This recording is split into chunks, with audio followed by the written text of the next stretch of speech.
नमस्कार, मैं हूं सुमित। एनडीटीवी में आपका बहुत बहुत स्वागत है। जैसा कि हम जानते हैं कि हमारा भोपाल बॉलीवुड का हब बन चुका है। आए दिन कोई ना कोई फिल्म और सीरीज की शूटिंग यहाँ हो रही है। आज हमारे साथ में है बॉलीवुड एक्टर अभिषेक बैनर्जी, जो कि फिल्म स्त्री 2 की शूटिंग के लिए यहाँ आए हुए हैं। चलिए हम आपको उनसे मिलवाते हैं। अभिषेक, हमसे जुड़ने के लिए बहुत बहुत धन्यवाद। बहुत बहुत धन्यवाद सुमित। आप पिछली बार स्त्री की शूटिंग के लिए आप मध्य प्रदेश में आए, चंदेरी में आपने शूटिंग की। जी। इस बार आप भोपाल प्लस चंदेरी में आप स्त्री 2 की शूटिंग के लिए आए हुए हैं। जी। आपको ऐसा नहीं लगता कि फिल्म मेकर को कम से कम 2 से 3 फिल्में बनाना चाहिए जो कि मध्य प्रदेश में शूट हो और जिसमें आपको लेना चाहिए, जिससे आपको बार बार आने का मौका मिले यहाँ? हाँ, बिल्कुल बिल्कुल, बहुत ही अच्छा प्रदेश है और जैसे मैं बार बार कह चुका हूँ कि लोग मुझे बहुत पसंद है भोपाल के। और जिसे कहते हैं कि एक तरह का शूटिंग फ्रेंडलीनेस है यहाँ पे, क्योंकि लोग कोऑपरेट करते हैं।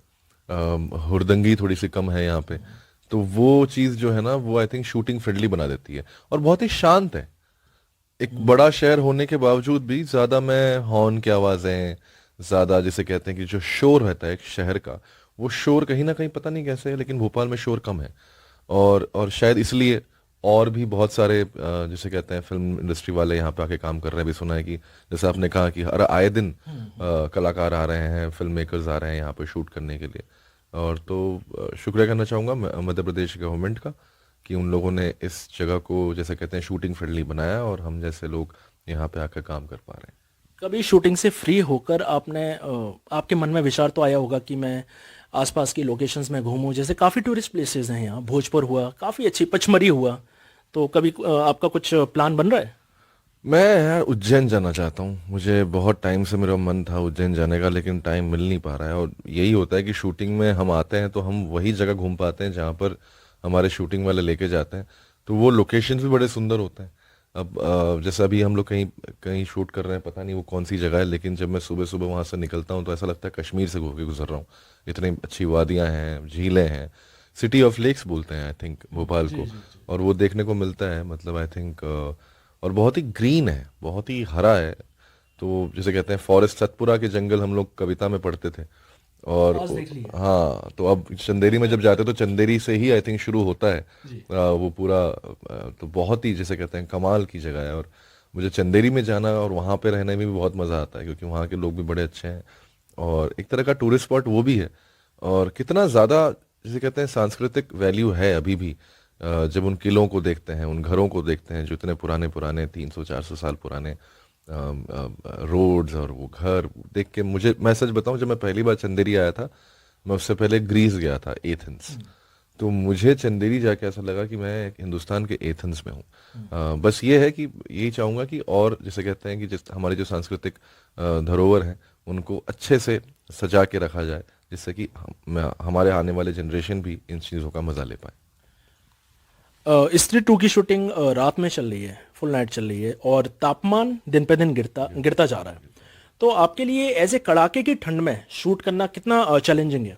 नहीं, आई थिंक हम लोग तो यार एक्टर्स जैसे कहते हैं कि हम लोग वेदर ट्रेंड होते हैं। मैं तो मानता हूँ कि हम सारे एक्टर्स ऐसा टीवी में बैठ के देखने में लगता है कि बड़ी कंफर्टेबल लाइफ जीते हैं हम लोग, हमेशा होटल्स और वैनिटी वैन्स में घूमते हैं, पर ऐसा बिल्कुल नहीं है। हम लोग धूप में सीखते हैं और ठंड में ठिठुरते हैं और बारिश में भीगते हैं और कीचड़ में जाते हैं। मतलब एक्टर्स की लाइफ आसान नहीं है। बिल्कुल बिल्कुल नहीं है। और जिसे कहते हैं कि बहुत ही ज़्यादा फिजिकल एंड्योरेंस की ज़रूरत होती है, तभी शायद आप लोग देखते हैं कि एक्टर्स जिम बहुत जाते हैं या अपने खाने पीने का ख्याल बहुत रखते हैं, क्योंकि वो अगर नहीं रखेंगे, एक तरह का एक जिसे कहते हैं एक्सटेंडेड स्पोर्ट्समैन की जर्नी होती है। स्पोर्ट्समैन को हमसे ज़्यादा मेहनत करते हैं फिजिकली वो, लेकिन वो एक पीरियड ऑफ टाइम के लिए करते हैं।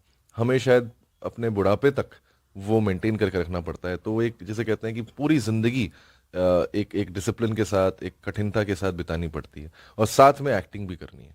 तो आप चाहे कितने भी ठंड में ठिठुर रहे हो या गर्मी में आपके पसीने छूट रहे हो, लेकिन वो जो इमोशन है वो वहीं पर निकलना चाहिए। तो इसलिए बहुत सारी चीज़ें हैं जो मुझे लगता है कि एक्टर्स के लिए काफ़ी चैलेंजिंग रहती है हमेशा, और वो रहेंगी भी और वो रहनी भी चाहिए। आपके मैं एक्टिंग करियर की बात करूं, आपने स्त्री फ्रेंचाइजी में कॉमिक कैरेक्टर किया है। अपूर्वा में आप टोटली डिफरेंट थे, विलन का कैरेक्टर किया है। तो आप अपने इस एक्टिंग करियर में आपका ड्रीम रोल क्या है? आप किस टाइप के कैरेक्टर्स करना चाहते हैं? मतलब मुझे पता नहीं। अब तो पहले मुझे लगता था मेरा ड्रीम रोल फलाना है, ढिमकाना है। अब मुझे लगता है कि अच्छे रोल ही मेरे ड्रीम रोल्स हैं, और मैं इस बारे में सोचता नहीं हूँ।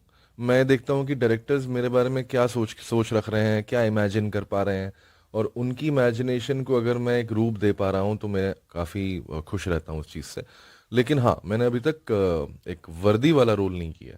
तो वो मुझे, करने हाँ की बिल्कुल, मेरे पिताजी वर्दीधारी पुलिस ऑफिसर थे, मतलब सीआईएसएफ में थे। तो तो आई रियली वांट टू, मतलब मैं चाहता हूँ कि मैं आगे जाके ज़िंदगी में एक वर्दी वाला रोल करूँ, वर्दी पहनूं ऑन स्क्रीन। हम बता दें कि अभिषेक बॉलीवुड के जाने माने कास्टिंग डायरेक्टर भी हैं, one of the top casting director. तो मैं ये पूछना चाहता हूँ कि अच्छे खासे आप कास्टिंग डायरेक्टर का आपका काम चल रहा था, फिर एक्टिंग की तरफ रुख क्यों?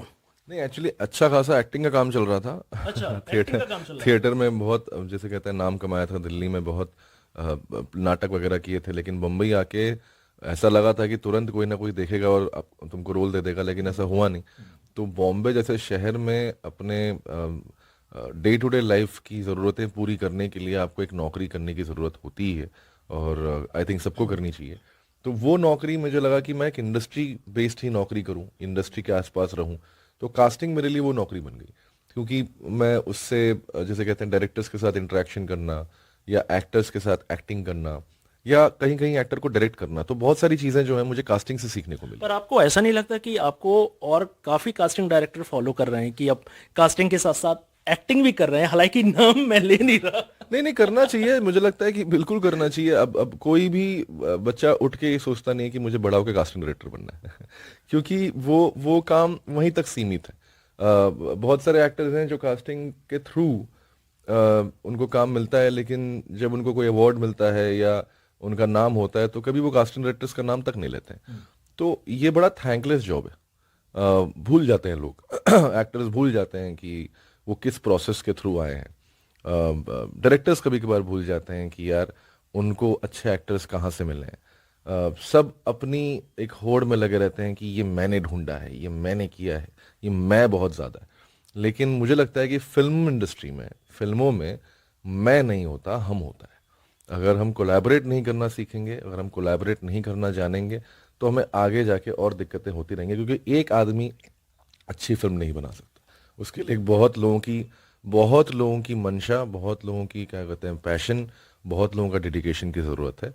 तो इसलिए कास्टिंग करें या कुछ और करें, अगर आपके अंदर कोई और हुनर है तो वो हमेशा उसके लिए कोशिश करते रहना चाहिए। क्या आपने प्लान किया कि डंकी देखने के लिए जाएंगे, जो कि कल रिलीज हो चुकी है? बिल्कुल बिल्कुल जाऊंगा। मैं एनिमल भी दोबारा देखूंगा। मैंने एनिमल, भोपाल में ही? बिल्कुल, मैंने एनिमल चंदेरी में देखा, फिर भोपाल में ओपन एयर थिएटर में भी देखा थोड़ा, और मुझे डंकी भी देखनी है, मुझे सलार भी देखनी है। मैं इतना कहूंगा, फॉलो मत करना। नहीं नहीं, मतलब यार, ये जैसे कहते हैं ना कि फॉलो करना नहीं करना, वो वाली बात है कि पता नहीं, वुल्फ ऑफ वॉल स्ट्रीट देख के कोई क्या कहते हैं स्टॉक ब्रोकर नहीं बनता है, ये कहने की बातें होती हैं। और हम आपके हैं कौन देख के कोई अपने परिवार से प्यार करने नहीं लगता है। ये फिल्में हैं, हम उसको देखते हैं, मज़ा आता है। मुझे याद है बचपन में मेरी मम्मी मुझे बोलती थी कि अमिताभ बच्चन जी की जो फिल्में आती थी, मम्मी बोलती थी ये नकली हैं, हाँ, ऐसा सोचना मत, ये ऐसा नहीं है कि क्या कहते हैं हमेशा गुस्से में रहना है। लेकिन क्या कहते हैं, एक तरह का लगाव होता है एक्टर्स के साथ, फिल्मों के साथ, और वो हमेशा रहेगा। जिसे कहते हैं, अब कुछ फिल्मों को हम देखते हैं, मज़ा आता है क्योंकि वो फिल्में अच्छी बनाई गई होती हैं। तो आई थिंक उतना ही ज़रूरी है फिल्में हमारे लिए। फिल्म्स जो हैं वो कभी भी हम पर इतना बड़ा इम्पैक्ट नहीं कर सकती हैं कि हम अपनी ज़िंदगी का एक तरीका ही बदल दें। तो बस एंजॉय करने के लिए हैं, और कभी कभार बहुत सारी ऐसी फिल्में भी हैं जिसमें काफ़ी ज़रा सीख देने की कोशिश की जाती है, लेकिन वो फिल्में ख़राब होती हैं। तो उन फिल्मों का क्या फ़ायदा। मतलब आई थिंक फिल्में अच्छी हों, सीख और ना सीख वो तो आपके ऊपर है कि आप क्या। मेरा एक आखिरी सवाल आपसे, आपके आने वाले प्रोजेक्ट्स कौन कौन से हैं जिन पर आप काम कर रहे हैं, स्त्री 2 के अलावा? हाँ, एक ऋबुदास गुप्ता जी की फिल्म है, अमिताभ बच्चन उसमें है। उनके साथ काम करने को मौका मिला, आई थिंक मेरे लिए बहुत बड़ा सौभाग्य है। सेक्शन 84, वो एक फिल्म है जिसके लिए मैं बेसब्री से इंतज़ार कर रहा हूँ। फिर वेदा है, निखिल अडवाणी जी ने डायरेक्ट किया है, जॉन अब्राहम है उसमें, शर्वरी वाघ है, और मैं हूँ, हम लोग सब मुख्य भूमिका में हैं, और वो भी बहुत ही बढ़िया एक तरह की फिल्म बन के आ रही है। और राणा नायडू 2 है, जो कि हम लोग उसकी शूटिंग अभी शुरू करने वाले हैं। तो कुछ अच्छे अच्छे काम आ रहे हैं, देखते हैं अभी कैसा चलता है। अभिषेक, हमसे जुड़ने के लिए बहुत बहुत धन्यवाद, तमाम जानकारी के लिए बहुत बहुत धन्यवाद। ये थे हमारे साथ बॉलीवुड एक्टर अभिषेक बैनर्जी, जिन्होंने अपने फिल्मी करियर को लेकर हमसे खुलकर बात की। कैमरामैन राजू वथम के साथ सुमित, एनडीटीवी।